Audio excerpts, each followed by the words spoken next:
Obsession is the latest feature film from director Curry Barker, who you may know better for being one half of internet sensation That's a Bad Idea, alongside Cooper Tomlinson, the pair having found success with smaller low-budget indie horror movies like Milk and Cereal from 2024. Obsession tells the story of Bear, who has a hopeless crush on his good friend Nikki, and out of fear of rejection and the ruining of their friend dynamic, Bear buys a one-wish willow and wishes that Nikki would love him more than anyone in the world, and soon enough, Bear learns that he should be very careful what he wishes for. As a fan of indie horror, I was very excited and hopeful that this bad boy could shake up what has essentially been tumbleweeds so far in regards to the cinematic landscape this year, and I can gladly say that I had fun with Obsession. It is definitely a good, enjoyable movie. The biggest positive of this movie for me being Inde Navarrette, the girl who plays Nikki. I don't know this actress well, some of you may know her from 13 Reasons Why, but I gotta say, she really impressed me here. She was a constant scene stealer and showed a real versatility and range as an actress. The role of Nikki asked quite a lot of her, and she delivered it perfectly, especially in the early stages where they are playing on a very thin line of whether or not this is legit or if there is something wrong with her. Of course, if you've seen the trailer or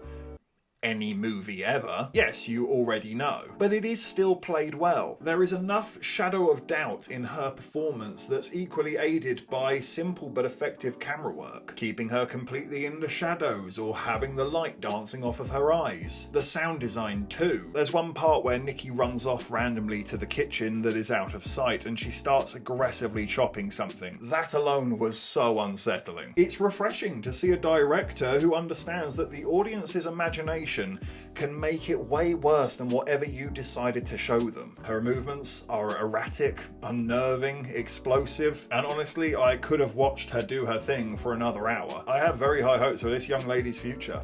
Bravo. I also thought the surrounding cast was pretty good. Their roles aren't as difficult, but they do the job convincingly and fittingly enough. Particularly our main character, Michael Johnston. He can be frustrating to watch, but he's supposed to be. And truth be told, we've all met a guy like him. You know, the nice guy who usually finishes last, and he does that brilliantly, as well as his reactions and coping strategies to dealing with this quickly crumbling situation that he finds himself in. The violence is also very well done and delivered in these very brief yet utterly explosive moments that are borderline scarring, and I mean that as a compliment. I think the juxtaposition of having a total lack of violence entirely to a blink of hellish bloodshed that's just come out of absolutely nowhere made the film really lash out at the audience and make them sit up and take notice, leaving them sitting there like rabbits in the headlights. And I equally appreciated the exploration of toxic relationships where the roles were reversed from traditional expectations. Women can be equally as manipulative and controlling in awful relationships as men can be. There is also some ambiguity to the story that I really did appreciate. I enjoyed the teasing of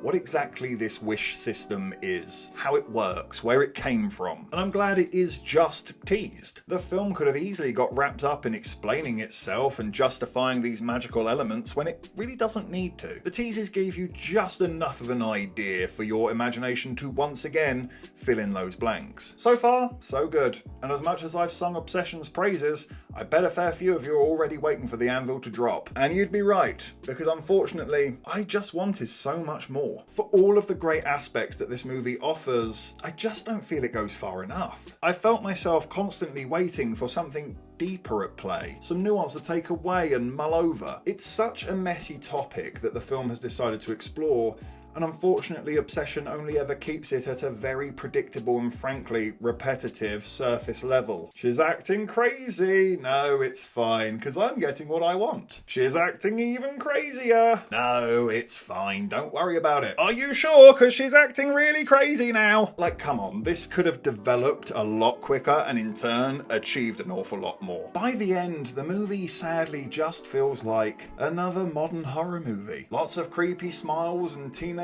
problems with a smattering of blood in between. It lacks originality, and already having a done to death, be careful what you wish for narrative, it really did need something new to bring to the table to make it stand out, and I just don't think it does so, sadly. It's also quite conveniently written. There is a really easy fix for this situation that the movie does address. It's just that it addresses it maybe 45 minutes after you, the audience, thought of it instantly when the problem arose. And it really is a literal literal instant fix. All problems completely solved.